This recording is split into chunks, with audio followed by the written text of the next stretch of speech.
हम सभी के अंदर कोई ना कोई डर होता है, चाहे वह किसी बड़ी चुनौती से हो, असफलता से या फिर खुद की कमजोरियों से।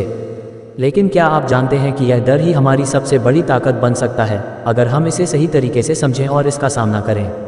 एक बार की बात है, एक छोटे से गांव में एक लड़का रहता था जिसका नाम मोहन था। मोहन को हमेशा से डर था कि वह कभी भी किसी बड़े काम में सफलता हासिल नहीं कर पाएगा। उसका ये डर उसे रोकता था, उसे अपने सपनों का पीछा करने से रोकता था। वह सोचता था, अगर मैंने कोशिश की और असफल हो गया तो लोग मुझे क्या कहेंगे। ये डर उसे हर दिन दबाए रखता था, लेकिन एक दिन कुछ ऐसा हुआ जो उसका जीवन बदलने वाला था।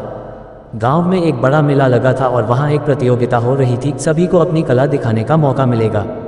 मोहन ने सोचा कि वह भी अपनी कला गाना दिखाए, लेकिन उसका डर उसे फिर से काबू करने लगा। उसे लगा कि वह गाने में अच्छा नहीं है और लोग उसे मजाक बनाएंगे। फिर एक दिन उसकी दादी ने उसे कहा, तू डर को अपनी ताकत बना, उसे अपनी प्रेरणा बना। डर को महसूस कर, फिर भी उसे पार करने की कोशिश कर। ये बात मोहन के दिल में बैठ गई। उसने सोचा, अगर मैं डर को परास्त कर दूंगा तो मुझे किसी चीज़ से डरने की ज़रूरत नहीं रहेगी। अगले दिन मोहन ने मेला पहुंचने का फैसला किया। उसकी दिल की धड़कन बढ़ रही थी, लेकिन उसने अपने डर को साइड में रखा और मंच पर आकर गाना शुरू किया। गाने के दौरान उसकी आवाज़ में एक आत्मविश्वास था जो उसने पहले कभी महसूस नहीं किया था। जैसे ही उसने गाना खत्म किया, लोगों ने जोर से तालियां बजाईं। मोहन का दिल खुशी से भर गया।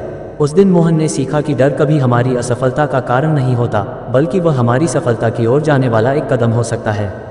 ये कहानी हमें ये सिखाती है कि डर केवल एक भावना है और हम इसे नियंत्रित कर सकते हैं। डर से भागने की बजाय हमें उसे समझकर उसे अपने फ़ायदे में बदलना चाहिए। अगर हम डर का सामना करते हैं तो हम अपने डर से कहीं ज़्यादा ताकतवर बन सकते हैं। जब हम ये समझ लेते हैं कि असफलता भी एक सीख है, तो हम बिना किसी डर के अपने सपनों का पीछा कर सकते हैं। याद रखिए, डर तभी जीतता है जब हम उसे अपनी कमजोरी मानकर उससे भागते हैं। लेकिन जब हम उसे समझकर उसे जीतने की कोशिश करते हैं, तो वही डर हमें एक मजबूत इंसान बना सकता है। अपनी चुनौतियों का सामना करें और देखिए कैसे आपके अंदर की शक्ति बाहर आती है।